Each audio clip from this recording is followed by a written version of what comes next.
Welcome to Wealthcraft. Today, we'll clear up one of the most common investing questions. What is the difference between stocks and bonds? Understanding these two basics is key to building a strong investment portfolio. Let's dive in. 1. What are stocks? When you buy a stock, you become a part owner or shareholder. If the company grows, your stock's value usually goes up. Some stocks also pay dividends, which are a share of the company's profits paid to shareholders. This means you have a claim on a portion of the company's assets and profits. Stocks are also called equities.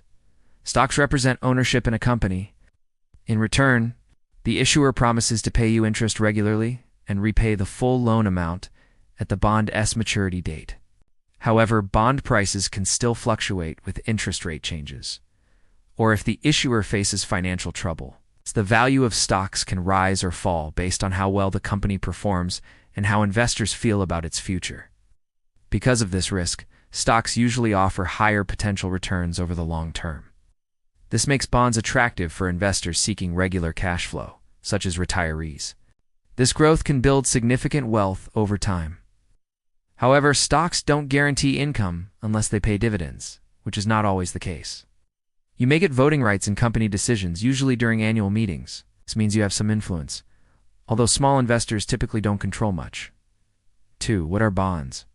Stocks can be very volatile in the short term, but tend to grow over time. Their relationship is more like a lender to a borrower. Bonds are loans you give to companies or governments. When you buy a bond, you are lending money for a fixed period. Bonds are considered safer than stocks because they offer fixed interest payments and return your original investment, but they typically have lower returns compared to stocks. Government bonds are safest. Bonds carry higher risk and higher interest rates. 3. Risk levels. Stocks versus bonds.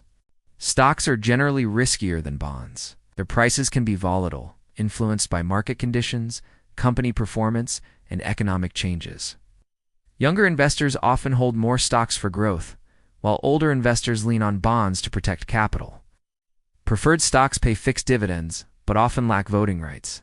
Bonds are more stable. Since they pay fixed interest, investors see them as a safer choice, especially government bonds.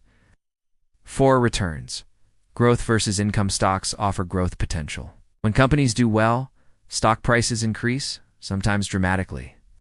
Bonds' interest payments are generally taxed as ordinary income, which can be higher than capital gains tax. Bonds provide steady income through interest payments, usually paid semi-annually or annually. Use this knowledge to build a balanced portfolio that fits your goals. If you found this useful, like the video and subscribe for more investing insights. See you next time. 5. Ownership and influence. As a stockholder, you own a piece of the company. Bondholders, on the other hand, are creditors. They don't own part of the company and don't get voting rights. 6. Market behavior. Stock prices move based on company earnings, news, economic outlook, and investor sentiment. You want growth and can handle ups and downs. Stocks are better. If you want steady income and safety, bonds fit the bill. Bond prices move mainly due to interest rate changes. When rates rise, bond prices fall, and vice versa. Bonds are less volatile, but sensitive to rate shifts. 7. Different types of stocks and bond. Stocks come in types like common and preferred. Common stocks usually have voting rights and variable dividends.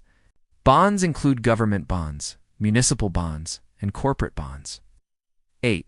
How they fit together in a portfolio. Smart investors mix stocks and bonds to balance risk and reward.